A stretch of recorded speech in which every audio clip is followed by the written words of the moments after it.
அன்பு உறவுகளே, வணக்கம். வாருங்கள், நாம் கதையோடு பயணிப்போம். இன்று பதிவு: பரபரப்பான நகரத்தில் ஓர் நாள். குழந்தைகள் அனைவரும் மகிழ்ச்சி அடையும் வகையில் ஓர் நற்செய்தி. அன்று விடுமுறையும் கூட. எனவே அவரவர் வீடுகளில் பேசிக்கொண்டிருந்தனர். கிராமத்தில் நடைபெறும் சித்திரை திருவிழாவில் கலந்து கொள்ள குடும்பத்தோடு சென்று வரலாம் என ஒரு குடும்பம் முடிவு செய்தனர்.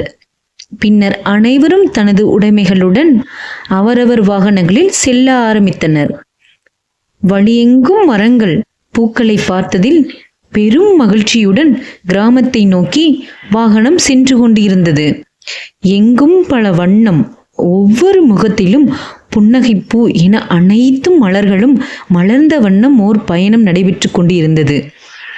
மெதுவாக கிராமம் வந்தடைந்தது வாகனம். செழிப்பான கிராமம் கண்களை கவரும் வண்ணம் இருந்தது. திருவிழா களை கட்டியிருந்தது. வழியெங்கும் தோரணம், பார்க்கும் இடமெல்லாம் கடைகள், சின்ன சின்ன கடைகள் என திருவிழா நிரம்பி வழிந்தது.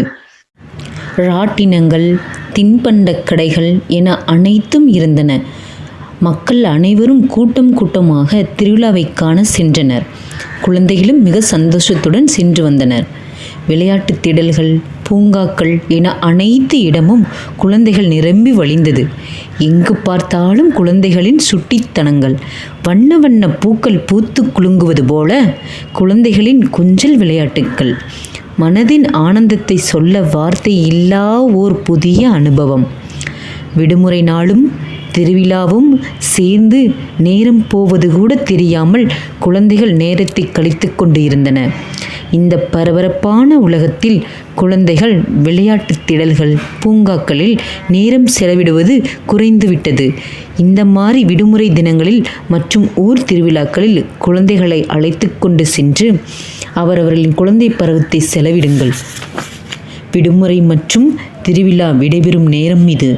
அவரவர்கள் ஊர்களுக்கு திரும்பினர். குழந்தைகள் தங்களின் விடுமுறையில் நடந்த அனுபவத்தை பகிர்ந்து கொள்ள பள்ளி கிளம்பினர்.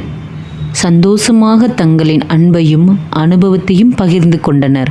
பூங்காக்கள் அனைத்தும் வண்ணத்து பூச்சி இல்லா தோட்டமாகின. பூங்காக்கள் வெறிச்சோடி போய் இருந்தது. குழந்தைகளே, குழந்தை பருவத்தை இனிமையான நினைவுகளோடு கடந்து வாருங்கள். வருங்காலம் உங்கள் கையில். நீங்களே அனைத்தையும் நீங்கள் பார்க்க நேரிடும். மீண்டும் அடுத்த பதிவில் சந்திக்கலாம். ஆதரவு தாருங்கள். இது எனது புதிய சேனல் ஆகும். நான் உங்களை ஒரு நாள் விட்டு ஒரு நாள் வந்து சந்திக்கிறேன். நன்றி, வணக்கம்.